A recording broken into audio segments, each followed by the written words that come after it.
आज आहे मम्मीचा बड्डे आणि तर मम्मी आणि संचित दोघं बसले होते. नंतर शेजारच्या बायकांना बोलवलं होतं, लहान मुली होत्या त्या पण आल्या होत्या आणि बड्डेच्या अगोदर गाणी लावली होती, तर त्याच्यावर त्यांनी छान असा डान्स पण केला. पण मिनी ब्लॉग असल्यामुळे मी सगळंच काही दाखवू शकले नाही. त्यामुळे आता सगळ्या बायकांनी ओवाळून घेतला. आता मी ओवाळते मम्मीला.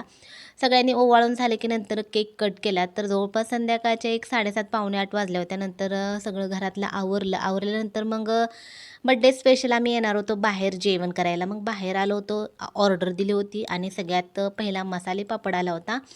तर मसाला पापड एकदम छान होता, खाऊन घेतला. नंतर आता जेवण करायला बसलो आहे आणि जवळपास आम्हाला हॉटेलमध्ये यायला एक 8:30 पावणे 9 वाजत आले होते. वेळ झाला होता आणि मग जेवण केलं. जेवण एकदम छान होतं. ह्याच्या अगोदर पण आम्ही मम्मी पप्पाच्या ॲनिव्हर्सरीला इथं आलो होतो आणि तेव्हा आम्ही नॉनव्हेजमध्ये घेतलं होतं. पण आता चिकन वगैरे खाऊ नका म्हणते जास्त, त्यामुळे आम्ही नॉनव्हेज वगैरे काय घेतलं नव्हतं, व्हेजच होतं. पण एकदम भारी होतं. चला मिनी ब्लॉग कसा वाटला नक्की सांगा. बाय.